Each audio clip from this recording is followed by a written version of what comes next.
تو واقعہ یہ ہے کہ وہ اندرونی انقلاب حضور نے برپا کیا قرآن کے ذریعے صحابہ میں، اندر سے جو انقلاب تھا اس نے عرب میں ایک انقلاب کی شکل اختیار کی، اور یہ انقلاب جو ہے اتنی اپنے اندر قوت رکھتا تھا، اتنی پوٹینشیلٹی تھی اس کی کہ وہ 20 برس کے اندر اندر کہاں آکسس دریائے جیہو، کہاں اٹلانٹک، تصور تھی تاریخ میں اس سے پہلے اتنی بڑی کوئی مملکت قائم ہوئی نہیں، کہاں یمن اور کہاں ایشیا کوچک، ایشیا مائنر ٹرکی، یہاں سے وہاں اور وہاں سے یہاں، اتنی عظیم مملکت حضرت عثمان رضی اللہ تعالیٰ عنہ کے خلافت میں ہو چکی تھی۔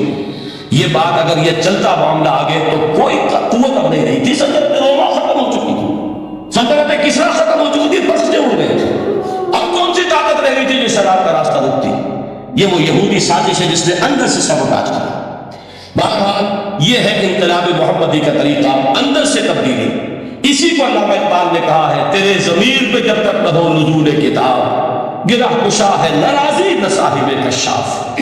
یہ قرآن اب بھی تم ایسے محسوس کرو کہ جیسے تمہارے دل پر نازل ہو رہا ہے۔ اور مجھے یاد آیا امام ابن قیم رحمۃ اللہ علیہ، ان کا ایک بڑا پیارا جملہ ہے، وہ کہتے ہیں قرآن کے بعض پڑھنے والے ایسے ہیں کہ جب وہ قرآن کو پڑھتے ہیں تو یوں محسوس کرتے ہیں کہ قرآن مصحف میں لکھا ہوا نہیں ہے، ان کے اپنے دل کے اوپر کندہ ہے، دل کے اوپر سے پڑھ رہے ہیں، یعنی اتنی کامل مطابقت وہ محسوس کرتے ہیں، اپنی فطرت، ہیومن نیچر اور قرآن کے اندر اتنی مطابقت ہے، اس طرح وہ ٹیلی کرتے ہیں ایک دوسرے کے ساتھ کہ محسوس ہوتا ہے کہ وہ کتاب ان صفحات میں لکھی ہوئی نہیں ہے بلکہ لوح قلب پر لکھی ہوئی ہے کہ جہاں سے وہ انسان اسے پڑھ رہا ہے۔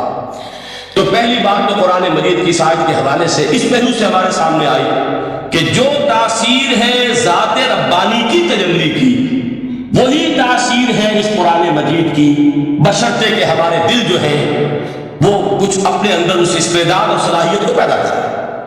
دوسرا مقام ہے سورہ یونس کا۔ اب کسی کلام کی عظمت کا دوسرا پہلو ہو سکتا ہے اس کی افادیت کے اعتبار سے، اس سے فائدہ کیا ہوگا نوع انسانی کے لیے۔ دیکھیے دو آیات، یہ عظیم خزانے ہیں عظمت قرآن کے، سورہ یونس میں، یا ایھا الناس، اے لوگو، قد جاءتکم موعظۃ من ربکم وشفاء لما فی الصدور وہدی ورحمۃ للمؤمنین۔ 4 الفاظ نوٹ کر لیجیے، اے لوگو آ گئی ہے تمہارے پاس وہ چیز تمہارے رب کی طرف سے جو موعظہ ہے۔ موعظہ کسے کہتے ہیں؟ نصیحت۔ اس بات کو ذرا سمجھ لیجیے ترتیب کیا ہے۔ نصیحت اسے کہتے ہیں، جی رہا نہیں جا رہا، میں نے اس کی ترتیب بدلی ہوئی ہے۔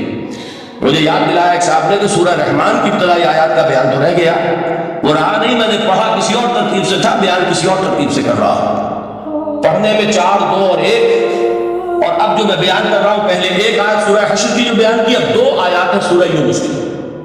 لوگوں تمہارے پاس آ گئی ہے تمہارے رب کی طرف سے موعظت، اور تمہارے سینوں کے اندر جو روگ ہیں ان کے لیے علاج۔ توجہ کیجیے گا، ہم نے قرآن کو کیا سمجھا ہے؟ صرف ایک مقدس کتاب، ایک حصول ثواب یا ایصال ثواب کا آلہ۔ قرآن ہے کیا؟ نمبر 1 موعظہ۔ موعظہ کسے کہتے ہیں؟ وعظ اسے کہتے ہیں وہ بات جس سے دل نرم ہو جائے، دل کے اندر گداز پیدا کرنے والی شے۔ وجہ کیا ہے؟ اعلیٰ سے اعلیٰ حکیمانہ بات کسی سے کہی جائے، دل سخت ہے، اثر نہیں ہوتا، ایک کرست آ جاتا ہے انسان کے دل کے اوپر، جیسے کہ یہود کے علماء کے بارے میں فرمایا گیا، ثم قست قلوبکم فہی کالحجارۃ او اشد قسوۃ وان من الحجارۃ لما يتفجر منه الانہار وان منها لما يهبط من خشیۃ اللہ وان منها لما يشقق فيخرج منه الماء۔ اے لوگوں، پھر تمہارے دل سخت ہوتے چلے گئے، پھر وہ پتھروں کے مانند سخت ہو گئے، بلکہ ان سے بھی زیادہ سخت، اس لیے کہ پتھروں میں تو وہ بھی ہوتے ہیں کہ جو اللہ کے خوف سے گر جاتے ہیں، پتھروں میں وہ بھی ہوتے ہیں کہ جو اللہ کی خشیت سے تھک جاتے ہیں، ان میں سے پانی بہ نکلتا ہے۔ پتھر تو اس طرح کے ہیں، لیکن انسان کا دل جب سخت ہو جائے، جب پتھر بن جائے، تو کوئی شے دنیا کی اس کی سختی کا مقابلہ نہیں کر سکتی۔ پہلے اس سختی کو نرم کریں گے، جیسے زمین ہے چٹیل زمین، اس زمین کے اندر ہل چلے گا تو بارش جو ہے فائدہ دے گی، اس کو آپ زمین کو نرم کرتے ہیں تاکہ وہ بارش کو جذب کرے، ورنہ چٹیل زمین ہے سخت، وہ پانی بہ رہا ہے، بہ جائے گا اور وہ زمین کا جذب نہیں ہوگا۔ تو پہلا لفظ استعمال کیا موعظہ، یہ قرآن واعظ ہے، نصیحت ہے، دلوں کو نرم کرتا ہے، میں ہلچل آتا ہے. پھر کیا کرتا ہے کہ جب یہ جذب ہوتا ہے شفاء لما فی الصدور، جو سینے کے روگ ہیں ان کے لیے شفا. اب آپ غور کیجئے گا، علامہ اقبال نے انہی دو اعتبارات سے مسلمانوں کا مرثیہ کہا کہ مسلمانوں نے اس قرآن کو نہ موعظہ کے لیے استعمال کیا اور نہ تزکیہ نفس کے لیے استعمال کیا، بلکہ اس کو تو صرف بنا لیا ہے وہ جان آسانی سے نکالنے کا نسخہ یا ایصال ثواب کا حل. چنانچہ کہتے ہیں واعظ کے لیے واعظ دستہ زن و افسانہ بند. واعظ جو ہے ہمارے داستانے کہتے ہیں، افسانے کہتے ہیں، قصے کہتے ہیں، لطیفے کہتے ہیں. معنی او پست و حرف او بلند، اس کے بیان میں معنی تو ہوتے ہیں بہت ہی گھٹیا نیچے کے پست، الفاظ کا شکو ہوتا ہے، الفاظ بہت اونچے ہوتے ہیں.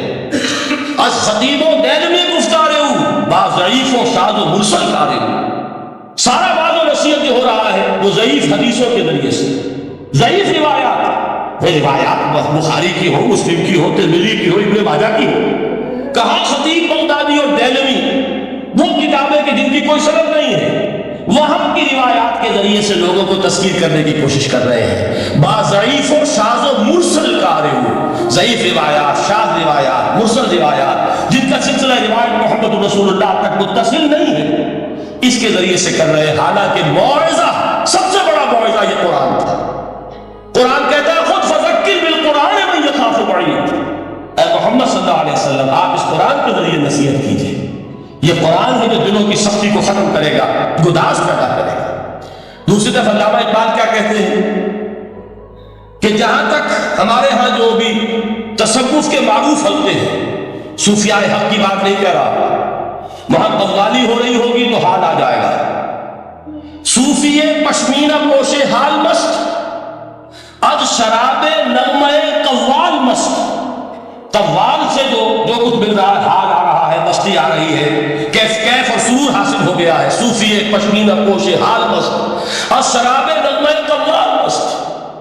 لیکن یہ کہ اس کی محفل میں دردمی سعادت بقرآن محفلش، اس کی محفل میں قرآن کا کہیں گزر نہیں ہے.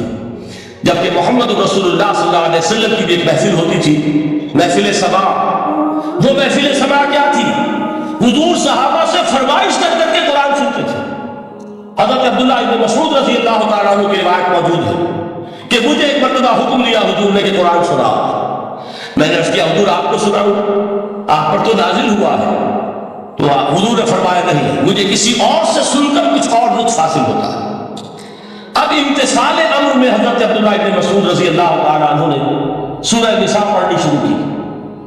41ویں آیت پر پہنچے. چشم تصور سے دیکھیے کہ حضور بھی تشریف فرما ہے، صحابہ کرام کی محفل ہے، اور صحابہ کیسے بیٹھا کرتے تھے ادب کے ساتھ. ایک روایت میں الفاظ آئے ایسے بیٹھتے تھے ساکت و صامت ہو کر، بالکل خاموش، سکون، ساکن اور ساکت و صامت، کہ جیسے ان کے سروں پر پرندے بیٹھے ہیں کہ ذرا جو کچھ کریں گے تو پرندہ ہو جائے گا، اس ادب کے ساتھ.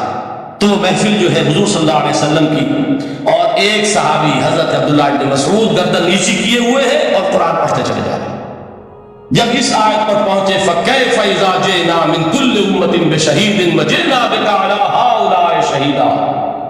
کیا ہوگا اس دن جس دن کہ ہم ہر امت پر ایک گواہ کھڑا کریں گے، اور اے نبی آپ کو گواہ بنا کر لائیں گے ان کے خلاف. آپ کو یہ ٹیسٹیفائی کرنا ہوگا کہ اللہ تیرا جو کلام میرے پاس آیا تھا میں نے پہنچا دیا تھا، اب ان کی ذمہ داری ہے. They are accountable, they are responsible. اس پر حضور نے فوراً فرمایا حسبک حسبک، بس کرو بس کرو. اور حضرت عبداللہ ابن مسعود فرماتے ہیں کہ میں نے جب نگاہ اٹھا کر دیکھا حضور کے آنکھوں سے آنسو رواتے ہیں. یہ ہے سبا، یہ محفل سبا ہے. کاش کہ اللہ تعالی ہمیں اس کی توفیق عطا فرمائے. یہ ہے مسنون محفل سبا. اس قرآن کے اندر وہ گداز ہے. آیا کہ نہیں ساتویں پارے کے بالکل آغاز میں وَإِذَا سَمِعُوا مَا أُنزِلَ إِلَى الرَّسُولِ تَرَىٰ أَعْيُنَهُمْ تَفِيضُ مِنَ الدَّمْعِ مِمَّا عَرَفُوا مِنَ الْحَقِّ يَقُولُونَ رَبَّنَا آمَنَّا فَاكْتُبْنَا مَعَ الشَّاهِدِينَ. تو یہ ہے دوسری چیز کہ در حقیقت تزکیہ نفس کا ذریعہ یہ قرآن ہے. سینوں میں جو روگ ہیں، حب دنیا، حب مال، حب شہرت، حب اقتدار، جس کو کہ ایڈلر کہتا ہے دی ارج ٹو ڈومینیٹ، میرا غلبہ ہو، میرا تسلط ہو، میں نمایاں ہو جاؤں، میری حکومت بن جائے، اختیار میرے ہاتھ میں آ جائے. The urge to dominate. یہ ساری ارجز ہیں ہماری در حقیقت جس سے فساد رونما ہے. یہ حب مال ہے جس کی وجہ سے ہمارے اندر تنافس ہے. الہاکم التکاثر حتی زرتم المقابر. یہ کثرت اور محتاج کی طرف تمہیں غافل کیے رکھتی ہے یہاں تک کہ قبروں تک جا پہنچتے ہیں. آنکھ انسان کی کھل نہیں پاتی. جس کے پاس 10 نسلوں کے لیے کھانے کو موجود ہے اس کی بھی حرص جو ہے اور مزید کا لالچ جو ہے وہ ختم نہیں ہوتی. یہ چیزیں ہیں اصل روگ. ان دلوں کے روگوں کا، سینوں کے اندر کے امراض کا علاج قرآن. یا ایھا الناس قد جاءتکم موعظۃ من ربکم وشفاء لما فی الصدور. اب جب یہ دو چیزیں ہو جائیں گی، اب تیسرا لفظ ہے ہدن. ہدایت بیکار ہے جب تک دل میں گداز نہ ہو. ہدایت بیکار ہے جب تک کہ نیت درست نہ ہو. کوئی شخص بڑا عالم ہے لیکن اپنے علم کو اس نے ذریعہ بنایا ہے دنیا کمانے کا، تو در حقیقت یہ قرآن اس کے حق میں ہدایت نہیں ہے، اس کے حق میں عذاب خدا بندی کا ذریعہ بن رہا ہے. حضور نے خود فرمایا القرآن حجت لک او علیک. یہ قرآن یا تمہارے حق میں حجت ہے یا تمہارے خلاف حجت بنے گا قرآن کے قیامت کے دن. اس لیے کہ ایک شخص اس کو دنیا کمانے کا ذریعہ بنا رہا ہے، ایک شخص اس کو شہرت کے حصول کا ذریعہ بنا رہا ہے، ایک شخص علم کو ذریعہ بنا رہا ہے دنیا میں نمایاں ہونے کا، اپنی تعریف کا. حضور نے فرمایا کہ قیامت کے دن سب سے پہلے 3 افراد کا معاملہ پیش ہوگا عدالت خدا بندی میں. ایک وہ جو بڑا عالم سمجھا جاتا تھا، اس سے بڑا علم پھیلا. دوسرا وہ جو بہت صاحب ثروت تھا، اس نے بہت خیرات کے کاموں میں پیسہ لگایا. تیسرا وہ جو دنیا میں شہید سمجھا جاتا تھا کہ اللہ کی راہ میں جنگ کرتے ہوئے جان دیا. اللہ ان تینوں سے جو اس کو نعمتیں دی تھی ان کا ذکر کر کے پوچھے گا کہ میں نے تمہیں یہ دیا، تمہیں یہ دیا، تمہیں یہ دیا، تم کیا کرتے رہے؟ وہ شہید کہے گا کہ اللہ میں نے تیری راہ میں جنگ کی اور اپنی جان دے دی تاکہ تو راضی ہو جا. اللہ فرمائے گا کذبت، تو نے جھوٹ بولا. انک قد قاتلت لان یقال جریء، تو نے تو یہ جنگ اس لیے کی تھی کہ کہا جائے کہ بڑا جری ہے، بڑا بہادر ہے. یہ لوگوں سے بہادری کے تمغے لینا تمہارا مقصود تھا. وقد قیل، وہ کہا جا چکا ہے، اب یہاں تمہارے لیے کچھ نہیں. اور فرشتوں کو حکم ہوگا وہ اونڈے منہ اس کو گھسیٹتے ہوئے جہنم میں جھونک دیں. دنیا میں شہید سمجھا جا رہا ہے، آخرت میں جہنم میں. یہی حال اس عالم کا ہوگا، یہی حال اس دولت مند کا ہوگا. تم نے یہ علم پھیلایا تھا کہ تمہارے علم کا چرچا ہوگا، تمہاری شہرت ہوگا، لوگ تمہاری دست بوسی کرنے لگے، لوگ تم سے جھک کر ملے. وہ دنیا میں ہو گیا، تمہارا مطلوب مل چکا، تمہارا مقصود حاصل ہو چکا، کیا کچھ نہیں. تو جان لیجئے کہ جب تک دلوں کے روگ درست نہ ہو، علم بیکار ہے، ہدایت قطعاً غیر مفید ہے. پہلے دلوں کا کرس اترے، اس کی سختی دور ہو، یہ ہے موعظہ. دلوں کے اندر سے حب جاہ، حب دنیا، حب مال نکلے، یہ ہے تزکیہ. شفاء لما فی الصدور، اب ہدایت خدا بندی. اب راستہ آپ دیکھیں گے اور اس راستے پر چلیں گے. یہ ہدایت جو ہے دنیا میں، یہی آخرت میں رحمت کی شکل میں ظاہر ہوگی. جنہوں نے اس قرآن کی ہدایت سے فائدہ اس دنیا میں اٹھایا، آخرت میں رحمت خدا بندی کی بدلیاں ان پر سائے کریں. ایک حدیث میں تو باقاعدہ الفاظ آئے ہیں کہ سورہ بقرہ اور سورہ آل عمران یہ 2 بدلیوں کی صورت میں ظاہر ہوں گی میدان حشر میں، اور ان لوگوں پر سایہ کریں گی کہ جن کو ان سے بڑی محبت تھی. یہ 4 الفاظ نوٹ کر لیجئے اسی ترتیب کے ساتھ. یا ایھا الناس قد جاءتکم موعظۃ من ربکم وشفاء لما فی الصدور وہدی ورحمۃ للمؤمنین. قل بفضل اللہ وبرحمتہ، اے نبی کہہ دیجئے یہ اللہ کا بڑا فضل ہے، لوگوں سمجھو. اس کی بڑی رحمت کا ظہور ہوا ہے اس قرآن کی شکل میں. اس کی رحمت کا نظر عطم قرآن ہے، اس کے فضل کا سب سے بڑا ثبوت قرآن ہے. فبذالک فلیفرحوا، اس پر انہیں خوشیاں منانی چاہیے. اترانا ہے تو اس پر اترائیں کہ اتنی بڑی دولت ہمارے پاس ہے، اتنا بڑا احسان ہے جو اللہ نے ہم پر کیا ہے. فبذالک فلیفرحوا هو خیر مما یجمعون. جو چیزیں یہ جمع کرنے کی فکر کر رہے ہیں ان سے کہیں زیادہ قیمتی یہ قرآن ہے. کاش کہ یہ 2 آیات تھی ہمارے قلب کے اوپر، یہ گندا ہو جائے. پہلی بات میں نے عرض کی تھی، اس کا شعور ہر ایک کے لیے ممکن نہیں، اس کا باطن بیدار ہو چکا ہو. لو انزلنا هذا القرآن على جبل لرأيته خاشعا متصدعا من خشية الله. جن کی ارواح بیدار ہو چکی ہو وہ قرآن کی اس تاثیر کو محسوس کریں گے. لیکن یہ دوسری چیز ہے کہ جو ہمارے لیے پریگمیٹک پہلو سے، عملی اعتبار سے، افادے کے اعتبار سے یہ 4 الفاظ اور رحمت اور فضل خداوندی کا سب سے بڑا مظہر، اور خوشیاں مناؤ کہ اللہ کی یہ نعمت تمہارے پاس موجود ہے۔ اب وہ تیسرا مقام ہے سورہ رحمان کا، بڑی چھوٹی چھوٹی آیات۔ آپ نے سنا ہوگا حضور نے سورہ رحمان کے بارے میں فرمایا ہے، سورۃ الرحمان عروس القرآن، یہ سورہ رحمان جو ہے یہ قرآن کی دلہن ہے۔ جیسے دلہن کو آپ خوشنما لباس پہناتے ہیں، آراستہ پیراستہ اس کو گہنے اور اس کو زیور پہناتے ہیں، تو جس طریقے سے سجاتے ہیں آپ دلہن کو، اللہ تعالیٰ نے ایک سورت قرآن مجید میں ایسی رکھی ہے سورہ رحمان کی، اسے خوب سجایا ہے۔ اس میں الفاظ کا در و بست، اس کا اپنا ایک ڈیوائن میوزک ہے۔ وہ تو اللہ تعالیٰ قرآن جو ہے خاص طور پر مصر کے قرآن، اللہ تعالیٰ ان پر رحمت نازل فرمائے، ان کی خطاؤں سے درگزر کرے۔ جس طرح قرآن کے انٹرنسک میوزک کو انہوں نے واضح کیا ہے، واقعہ یہ ہے کہ اگر یہ لوگ نہ ہوتے، شیخ عبد الباسط محمد عبد الصمد، شیخ محمود خلیل حسنی، یہ لوگ جنہوں نے قرآن کے اس غنا میوزک، یہ لفظ جو ہے آپ حیران نہ ہو کہ میں یہ کچھ توہین کر رہا ہوں قرآن کی، حضور نے یہ لفظ استعمال کیا، تغنو، اس قرآن کو اچھی سے اچھی خوشحالی کے ساتھ پڑھو۔ من لم یتغن بالقرآن فلیس منا، جو قرآن کو بہتر سے بہتر انداز میں، اچھی سے اچھی آواز میں، خوشحالی کے ساتھ پڑھنے کی کوشش نہیں کرتا، وہ ہم میں سے نہیں ہے۔ بلکہ ایک مرتبہ حضور رات کے وقت آپ گشت پر تھے اپنے ساتھیوں کے حالات معلوم کرنے کے لیے۔ حضرت ابو موسیٰ اشعری رضی اللہ تعالیٰ عنہ ایک صحابی ہیں، ان کے گھر کے پاس سے گزر ہوا، وہ رات کو تہجد پڑھ رہے تھے، کھڑے ہوئے کیف کے عالم میں قرآن تلاوت کر رہے ہیں۔ حضور کو بہت پسند آئی ان کی قرآت، کافی دیر تک وہاں کھڑے سنتے رہے۔ اب انہیں کیا پتا کون سن رہا ہے، بالکل اسی طرح سمجھ لیجئے ایک بات یاد آئی ہے، حضور فرماتے ہیں کہ جس طرح کان لگا کر اللہ قرآن کو سنتا ہے کسی چیز کو نہیں سنتا۔ ہمیں نظر نہیں آتا، ہمیں معلوم نہیں، ہم قرآن پڑھ رہے ہیں تو سننے والا کون ہے؟ سب سے زیادہ کان لگا کر خود اللہ۔ یہاں اس لیے مجھے یاد آیا کہ ابو موسیٰ اشعری کو کیا پتا تھا کہ کون سن رہا ہے، وہ اپنی کیفیت میں نماز میں تہجد میں قرآن کی تلاوت کر رہے تھے، اور ظاہر بات ہے ان کے گھر ایکڑوں میں بنے ہوئے نہیں تھے، ایک ایک کمرہ، ایک ایک کوئی حجرہ، ایسے تو گھر تھے نا صحابہ کے، لہذا حضور پاس سے گزرے، آواز آئی، کافی دیر سنتے رہے۔ اس کے بعد آپ تشریف لے گئے، صبح فجر میں ملاقات ہوئی تو حضور نے تحسین کے انداز میں فرمایا، یا ابا موسیٰ انک قد اوتیت مزمارا من مزامیر آل داؤد، اے ابو موسیٰ تمہیں تو آل داؤد کے سازوں میں سے ایک ساز اللہ نے عطا فرما دیا ہے۔ جس طرح حضرت داؤد، لہن داؤدی مشہور ہے کہ جب وہ پچھلے پہر رات کو حمد کے ترانے الاپتے تھے، قرآن میں ہے کہ پرندے شامل ہو جاتے تھے ساتھ، اور پہاڑ وجد میں آتے تھے، پہاڑ بھی ان کے ساتھ شریک ہوتے تھے۔ تو جس طرح کا اللہ نے ان کو لہن عطا فرمایا تھا، حضور نے تحسین کے انداز میں فرمایا ہے، ابو موسیٰ اشعری اللہ نے تمہیں بھی آل داؤد کے سازوں میں سے ایک ساز عطا فرمایا۔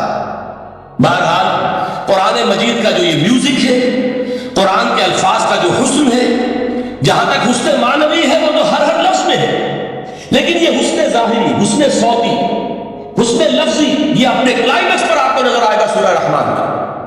لیکن قرآن میں یہ سورت اس اعتبار سے بھی ممتاز ہے، اس کی 4 آیات پر ذرا توجہ کریں گے، عجیب حقائق سامنے آئیں گے۔ جہاں یہ قرآن مجید کے حسن صوت اور حسن لفظی کی معراج ہے، وہیں اس کی پہلی 4 آیات میں 4 چوٹی کی چیزوں کا ذکر ہے، سب سے اونچی چیز ہے۔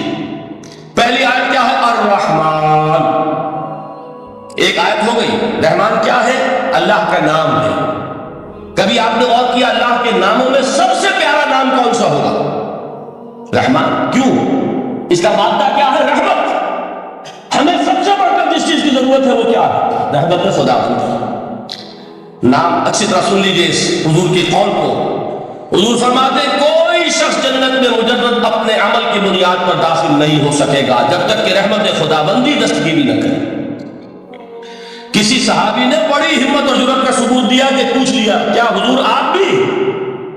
جب آپ نے فرمایا کوئی شخص داخل نہیں ہو سکتا جنت میں محض اپنے عمل کی بنیاد پر جب تک کہ رحمت خداوندی جو ہے وہ دستگیری نہ فرمائے۔ پوچھا گیا کیا آپ بھی؟ آپ نے فرمایا ہاں میں بھی۔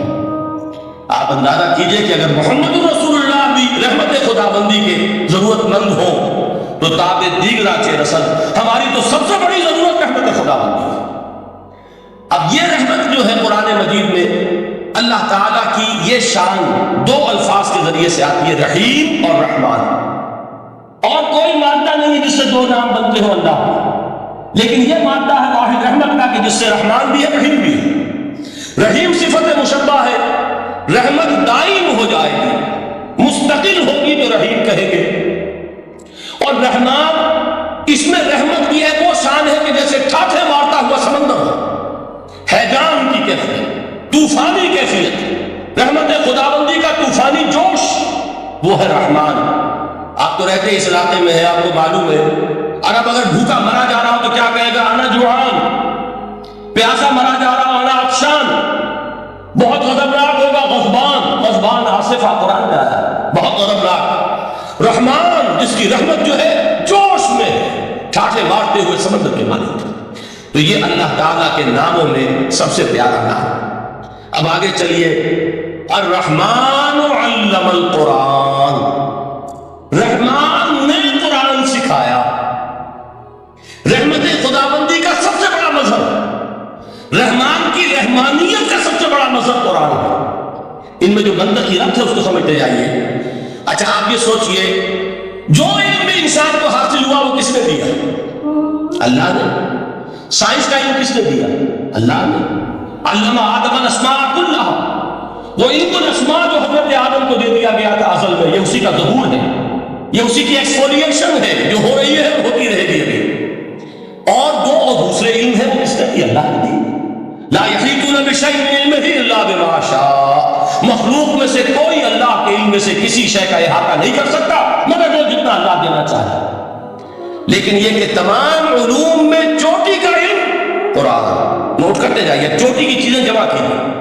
اللہ کے ناموں میں چوٹی کا نام رحمان، اللہ نے جو کچھ انسان کو سکھایا اس میں چوٹی کا علم قرآن۔